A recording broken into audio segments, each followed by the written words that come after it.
It's no secret that many families in our community struggle financially. And with the onset of the COVID pandemic, many situations have been made worse with job losses and lack of resources. As we will see in our next story from John Miller, a new demonstration project undertaken by the City of Tacoma and United Way seeks to understand one proposed solution more deeply.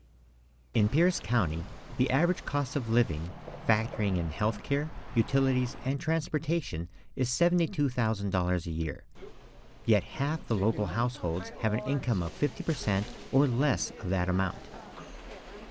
In response to this crisis, the City of Tacoma and the United Way of Pierce County have partnered with Mayors for a Guaranteed Income to set up a demonstration project called GRIT, Growing Resilience in Tacoma.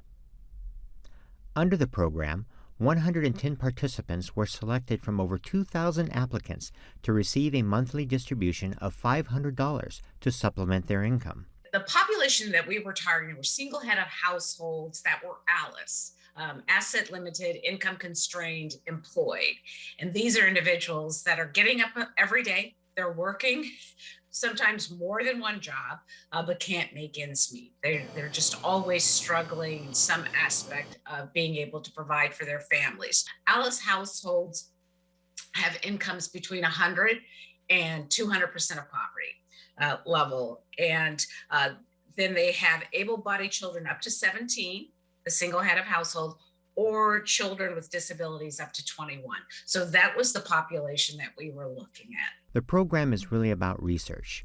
Throughout the 12-month project, data will be collected and analyzed by the University of Pennsylvania.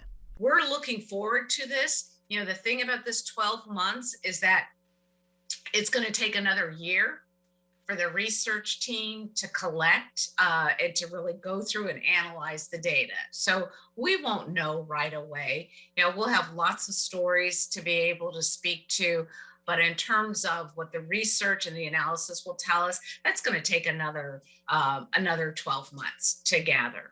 Once the analysis is complete, the data will be used to further the conversation on guaranteed income and its impact on policy. If someone is given $500 a month, how might that help them?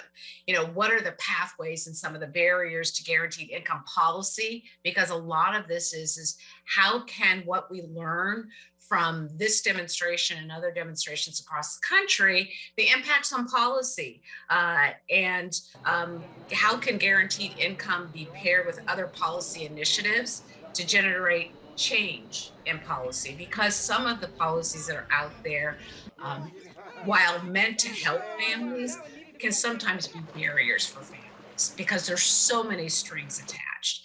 And this is about giving dignity to families that are struggling. Participants in the GRIT program will be contacted in the next few weeks and onboarded into the program sometime in October. The first distribution of funds are anticipated to take place in November. For more information on the demonstration program, visit uwpc.org.